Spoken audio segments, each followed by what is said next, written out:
hard to believe that just a few decades ago, signs declaring no blacks, no dogs, no Irish were used to discriminate against potential property tenants here in the capital. 50 years of race relations and equality laws are supposed to have done away with all that.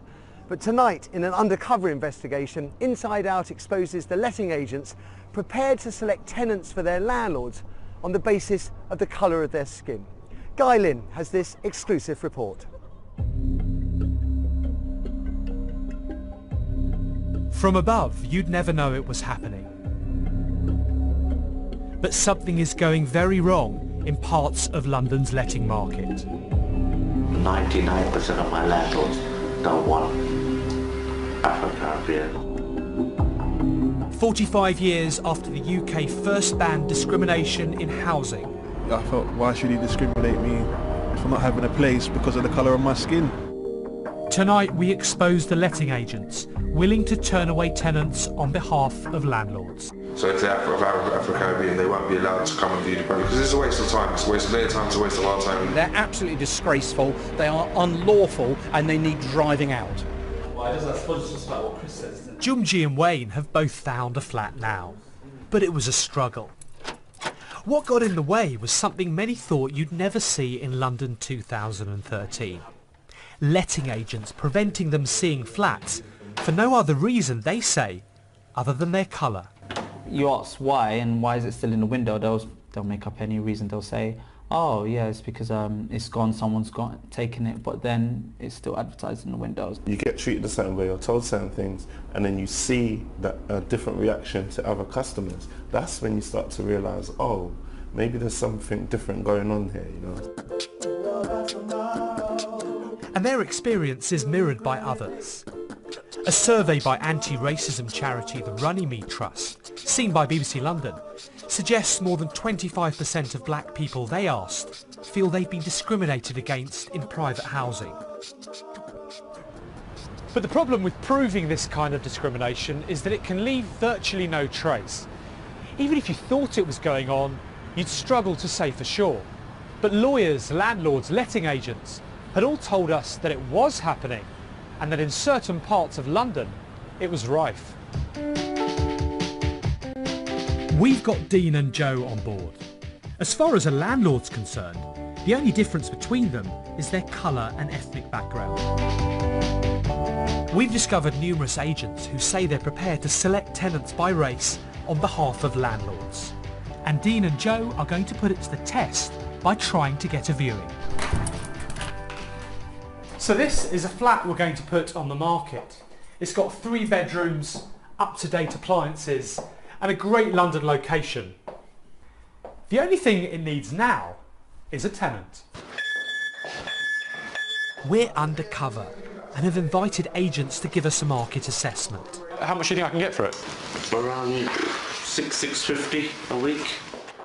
Not just from any agencies, but from 10 who've already told us they're prepared to discriminate for a landlord. I just wanted to know if it's possible to specify no sort of Afro-Caribbean blacks or anything like that. We can't do that. We cannot be shown discriminating against the community. But obviously we got our ways around that. You don't have to tell us that because we, you know, like yourself, 99% of my landlords don't want Afro-Caribbeans or any troublesome people. Afro-Caribbeans, yeah, you did mention on the phone. Yeah, that's not a problem. There's nothing wrong with saying that, yeah. Without openly advertising it that, you know, no Afro-Caribbeans allowed, we would obviously, you know, understand that it's not available. It's quite shocking, really. I think these are individuals, agents who know what they're doing, who know that what they're doing is wrong, who know that they are breaching the law. Equally, they know how to get around it. Yeah, that's fine. That's not a problem. And just listen to how they say they'll get around it. We don't say to them no there and then, but we say, okay, we're going to have to come back to you, and then we don't call them back. When somebody comes in, they won't basically advise them of this property being available, and even if it does get, then they say, oh, somebody's taken it. We'll have to make up an excuse, to be honest with you. We can always make excuses. One of my colleagues has taken the property on the viewing. It's under offer at the moment. You know, we were just waiting for someone's references to come back. We asked these agents why they were prepared to break the law. We got no response. In the 1940s and 50s, black people faced open discrimination and hostility. Waves of immigrants arrived from the Caribbean, and Britain saw some of its worst race riots in Notting Hill. Discrimination was blatant in housing.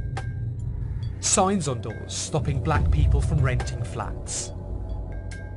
The Race Relations Act of 1968 banned this kind of discrimination. 45 years later, we've discovered it's still there, but under the radar. So what was staggering was the sheer number of agents who said they'd be prepared to discriminate. The big question, would they now be prepared to do it in practice? We've put the flat up for rent now with 2 agents, £450 a week. And you're about to see what happens when Dean and Joe both try to get a viewing on our property. First, Joe tries national estate agents in Willesden. I see a range of viewing for a property. Tuesday. Okay. Is that okay? Tuesday's fine, yeah. Are you out to meet us at the property? That's perfect, yeah, that's better. So Joe has got a viewing. Now it's Dean's turn. Remember, same property, definitely still available. I saw an advert for one of your properties in Ladbroke Grove. I'm afraid that's already gone. It's already gone? Yeah. Do you know if there's going to be any viewings at all? Anything happening at all in the future? No, it's already gone. It's just gone? Yeah. All right then. I thought, why should he discriminate me for not having a place because of the colour of my skin? And then, I left there angry. The next agent, A to Z, Dean's in first. They'll give me a ring on Monday. So he promises a call on Monday. But surprise, surprise, no call. Remember this? We don't say to them no there and then, but we say, okay, we're going to have to come back to you. And then we don't call them back. And then he's fobbed off again. I haven't got confirmation. Once I do, okay. I'll put your details. Yeah, you got it, yeah. But when Joe tries the next morning, it couldn't be more different. What sort of time you want to do on Wednesday then? What have you got? I've got a 5 o'clock there. What sort of time you want to do on Wednesday? We showed the footage to Tinchy Strider, a Brit Award-winning pop artist who's worked hard to battle discrimination. I'm still here trying to think, did I really see that? And they seem so okay about it. They don't feel like they're doing anything wrong. That's what I'm confused about. So was that the most shocking thing? Almost like the casual with casual it. Yeah, that's what I'm in shock. I'm thinking it's not, they wasn't saying as if they was trying to hide it. It was just like, yeah, this is the way it is. It's like, the point of it, how do I know that? Or maybe I didn't want to see somewhere where they're like, okay, what's his background now? He can't view this. How you doing? And does it all mean the law isn't working? Don Foster was a housing minister till last week. I was horrified. Racism, discrimination has no place in London. We've got firm legislation against it. I think the difficulty is, in some cases, there'll be a situation where somebody is refused a viewing, as you should, but wouldn't know themselves that they had been the victim of a racist incident.